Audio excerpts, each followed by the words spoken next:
రైతు సోదరులకు good news. భారత వాతావరణ శాఖ ఒక రిపోర్ట్ రిలీజ్ చేసింది.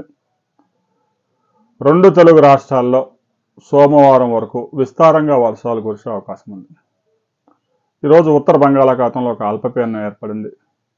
ఇప్పటికే మహారాష్ట్ర, గుజరాత్, మధ్యప్రదేశ్, ఛత్తీస్గఢ్, జార్ఖండ్ మీదుగా ఒక ఉపరితల ఆవర్తనం కొనసాగుతోంది.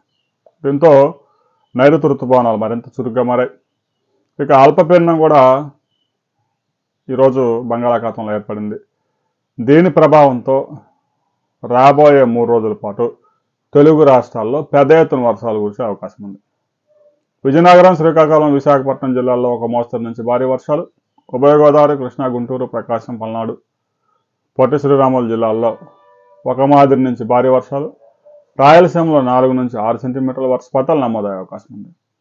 గడిచిన 24 అవర్స్లో 24 గంటల్లో అత్యధికంగా 6 సెంటీమీటర్ల వర్షపాతం కొన్ని ప్రాంతాల్లో నమోదైంది. చాలా ప్రాంతాల్లో మోస్తరు వర్షాలు నమోదయ్యాయి.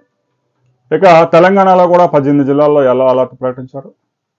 ముఖ్యంగా నిజామాబాద్, ఆదిలాబాద్, కరీంనగర్, మెదక్, ములుగు, వరంగల్ ఈ జిల్లాల్లో మోస్తరు నుంచి భారీ వర్షాలు, అక్కడక్కడ అతి భారీ వర్షాలు కూడా నమోదయ్యే అవకాశం ఉంది.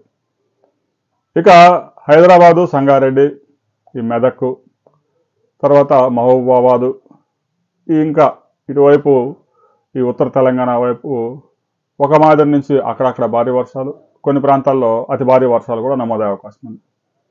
అయితే గంటకి 40 నుంచి 60 కిలోమీటర్ల వేగంతో పెనుగాలులు కూడా వీస్తూ ఉన్నాయి.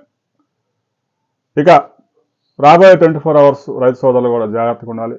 సోమవారం సాయంత్రం వరకు పెద్ద ఎత్తున వర్షాలు కురిసే అవకాశం ఉంది. అల్పపీడనం అది వాయుగుండంగా మారితే మరింత వర్షాలు పెరిగే అవకాశం ఉంది. ఇప్పటికే గడిచిన 4 రోజులుగా 2 తెలుగు రాష్ట్రాల్లో పెద్ద ఎత్తున వర్షాలు కురిశాయి. కరువు పరిస్థితులన్నీ ఒక్కసారి తారుమారైపోయి పెద్ద ఎత్తున రిజర్వాయర్లో కూడా వరద చేరుతూ ఉంది. రాబోయే 48 అవర్స్లో రైతు సోదరులు జాగ్రత్తగా ఉండండి. పట్టణ ప్రాంతాల్లో కూడా ప్రజలు చాలా ఇబ్బందులు పడుతూ ఉన్నారు. వరద ముంచెత్తుతూ ఉంది. గంటలోనే 5-6 సెంటీమీటర్ల వర్షపాతాలు నమోదయ్యే అవకాశం ఉంది. ఇక ఈరోజు మధ్యాహ్నానికి అమరావతి వాతావరణ శాఖ ఒక రిపోర్ట్ రిలీజ్ చేయబోతా ఉంది. ఆ రిపోర్ట్ వచ్చిన తర్వాత మరిన్ని వివరాలతో మనం మరో వీడియోలో కలుసుకుందాం.